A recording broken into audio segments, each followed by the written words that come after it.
Hello बच्चों, good morning. एक बार फिर से हिंदी कक्षा में आप सबका स्वागत है। आज हम हिंदी वर्कशीट में पेज नंबर 26 पर व्याकरण अभ्यास दिया गया है, वह पढ़ेंगे। उसमें क्वेश्चन नंबर फर्स्ट, दिए गए शब्दों के दो दो पर्यायवाची शब्द छांट कर लिखिए। दिए गए शब्दों में से हमें दो दो पर्यायवाची शब्द है वह यहाँ पर छांट कर लिखने हैं। यहाँ पर हमें पर्यायवाची शब्द दिए गए हैं, आप देख रहे होंगे। हमने आगे पर्यायवाची शब्द का चैप्टर है वह पढ़ा था ग्रामर में, इसलिए आपको जल्दी से यह आ जाएगा। कमल, कमल का पर्यायवाची शब्द हमें यहाँ पर दो लिखने हैं, तो क्या होगा? पंकज और जलज, पंकज और जलज। आंख शब्द का पर्यायवाची क्या होगा? नयन और नेत्र, यहाँ पर नेत्र और नयन दिए गए हैं। जगत, जगत का पर्यायवाची शब्द क्या होगा?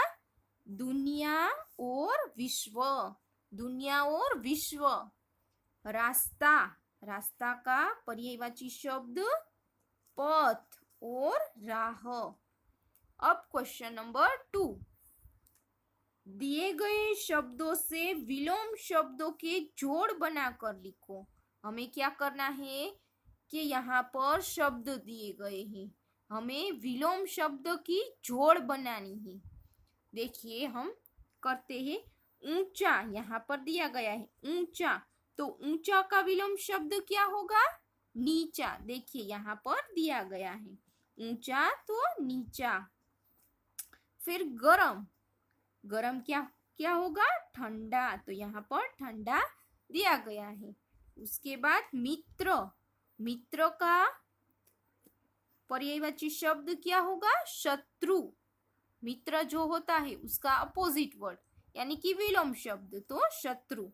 फिर स्वस्थ, तो उसका अपोजिट यानी कि विलोम शब्द क्या होगा? अस्वस्थ, यहाँ पर दिया गया है। उसके बाद नवीन, नवीन शब्द का विलोम शब्द क्या होगा? प्राचीन, क्या होगा? प्राचीन। इसके बाद विशाल, विशाल शब्द का पर्यायवाची शब्द विशाल यानी कि बड़ा, बड़ा शब्द का पर्यायवाची क्या होगा? लघु। उसके बाद सौभाग्य, सौभाग्य शब्द का पर्यायवाची शब्द क्या होगा? दुर्भाग्य, क्या होगा? दुर्भाग्य, यहाँ पर दिया गया है। ऐसे हमें यहाँ पर विलोम शब्द की जोड़ बनानी थी। इसके बाद क्वेश्चन नंबर 3, कोष्ठक में दिए गए शब्दों में से, यहाँ पर हमें कोष्ठक यानी कि बॉक्स दिए गए हैं, गए शब्दों में से विपरीत अर्थ वाले शब्द चुनकर लिखो, यानी कि उल्टा यानी कि विलोम शब्द हमें ढूंढकर यहाँ पर लिखने हैं। उसमें फर्स्ट वन, स्वस्थ, स्वस्थ का विपरीत अर्थ क्या होगा? विलोम शब्द क्या होगा? अस्वस्थ, तो हमें यहाँ पर क्या लिखना है? अस्वस्थ। इसके बाद ख, सफल, तो उसका क्या होगा? असफल, विलोम शब्द। सदुपयोग, सदुपयोग का विलोम शब्द क्या होगा? क्या होगा? दुरुपयोग। जीवन, जीवन का क्या होगा? मरण। यहाँ पर हमें बॉक्स दिए गए हैं, उनमें से ढूंढकर हमें यहाँ पर लिखने हैं। उदय, उदय का विलोम शब्द क्या होगा? अस्त। फिर हार का विलोम शब्द क्या होगा? जीत। अब क्वेश्चन नंबर 4, दिए गए शब्दों के दो दो पर्यायवाची शब्द चुनकर लिखो। हमें यहाँ पर पर्यायवाची शब्द दिए गए हैं, तो उनमें से हमें ढूंढकर यहाँ पर लिखने हैं। कितने? दो दो, कितने? दो दो पर्यायवाची शब्द चुनकर लिखने हैं। वृक्ष शब्द का पर्यायवाची शब्द क्या होगा बच्चों? पेड़ और क्या होगा? तरु। यहाँ पर पेड़ दिया गया है और यहाँ पर तरु। संसार, संसार शब्द का पर्यायवाची शब्द क्या होगा? जग और विश्व, यहाँ पर विश्व दिया गया है और जग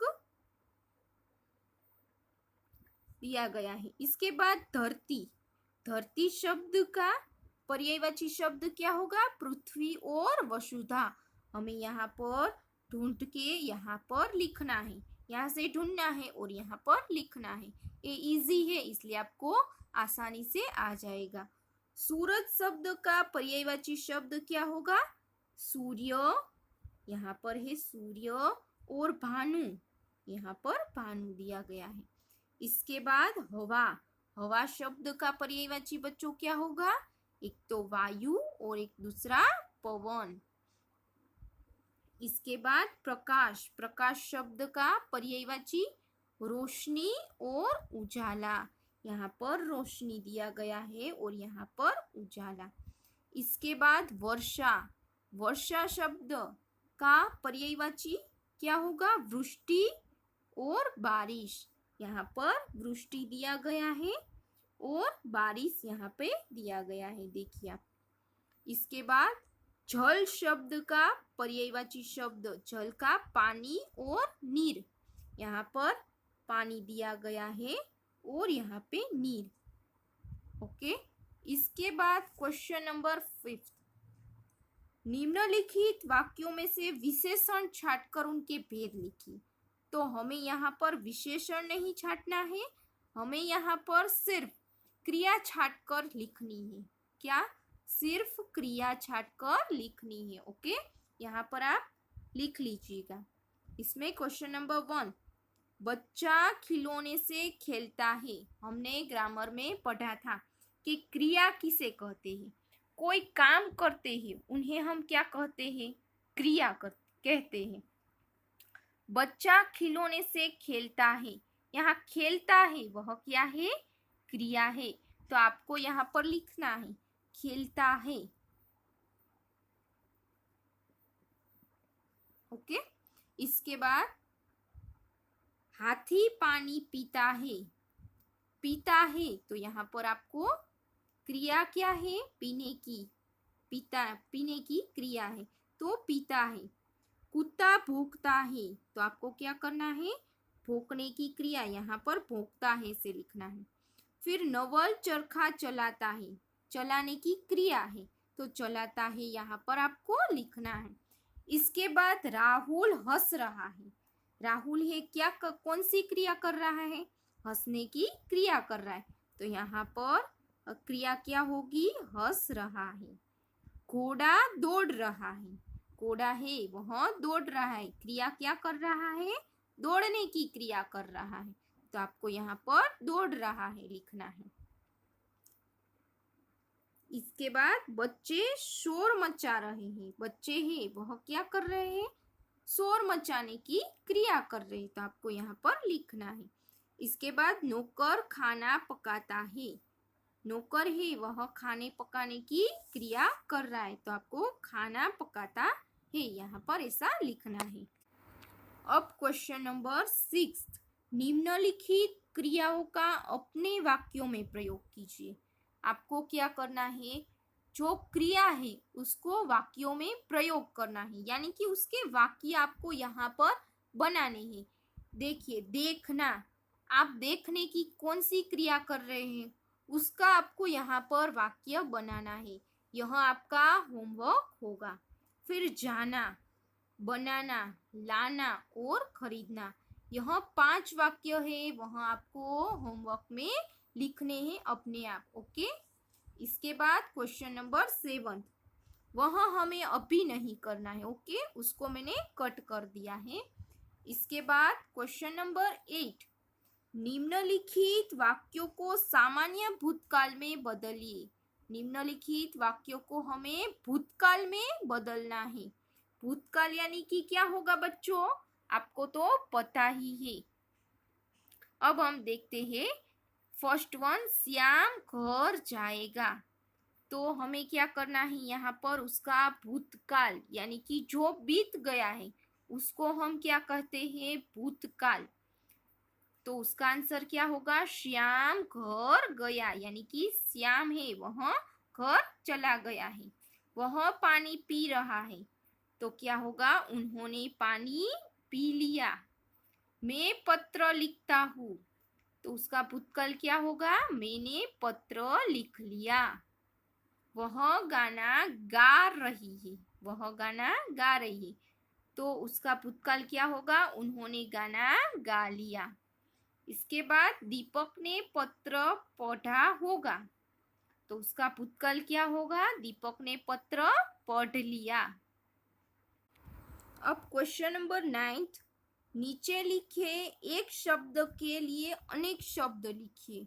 हमने ग्रामर में यह पढ़ा था, एक शब्द के लिए अनेक शब्द और अनेक शब्दों के लिए एक शब्द का प्रयोग कीजिए। तो उसमें फर्स्ट वन दिया गया है आस्तिक। हम आस्तिक किसको कहते हैं बच्चों?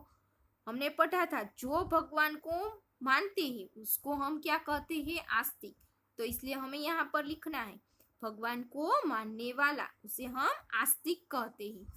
सर्वप्रिय, जो सबका प्रिय हो उसे हम क्या कहते हैं? सर्वप्रिय, यानी कि सबका प्रिय। सौभाग्यशाली यानी कि भाग्यवान, जिसका भाग्य बहुत अच्छा हो उन्हें हम क्या कहेंगे? सौभाग्यवान या तो भाग्यवान कहते हैं। फिर वार्षिक, वर्ष में एक बार होने वाला, उन्हें हम क्या कहेंगे? वार्षिक। उसके बाद मांसाहारी, जो मांस खाता है उन्हें हम क्या कहते हैं? मांसाहारी। परोपकारी, दूसरों पर परोपकार करने वाला, उसको हम क्या कहेंगे? परोपकारी। इसके बाद क्वेश्चन नंबर 10, नीचे लिखिए अनेक शब्दों के लिए एक शब्द लिखिए। नीचे लिखिए अनेक शब्दों के लिए हमें क्या करना है? अब एक शब्द में आंसर लिखना है। यहाँ पर हमने क्या किया था? अनेक शब्द में आंसर लिखा था। यहाँ पर हम एक शब्द में आंसर लिखेंगे। जिसके समान कोई दूसरा न हो तो उन्हें हम क्या कहेंगे? अनुपम अथवा तो अद्वितीय। जिसके समान कोई दूसरा है ही नहीं उन्हें हम अद्वितीय अथवा तो अनुपम कहेंगे। बुरा आचरण करने वाला, जो बुरा आचरण करता है उन्हें हम दुराचारी कहेंगे, यानी कि दुराचारी। आपको यहाँ पर आंसर लिखने हैं। दूसरों की भलाई करने वाला, दूसरों की भलाई करने वाला है उन्हें हम क्या कहेंगे? परोपकारी। इसके बाद आकाश में उड़ने वाला, जो आकाश में उड़ता है उन्हें हम क्या कहेंगे? उन्हें हम नभचर कहेंगे। सप्ताह में एक बार होने वाला, जो सप्ताह में एक ही बार होता है उन्हें हम क्या कहेंगे? हमने आगे पढ़ा था, क्या कहेंगे बच्चों? साप्ताहिक। इसके बाद साग सब्जी खाने वाला, जो साग सब्जी खाता है उन्हें हम क्या कहेंगे? शाकाहारी। क्या कहेंगे? शाकाहारी। ओके बच्चों, आज हम यहीं तक पढ़ेंगे। आपको इतना होमवर्क है वह कंप्लीट कर लेना है अपनी वर्कशीट में। Okay, thank you.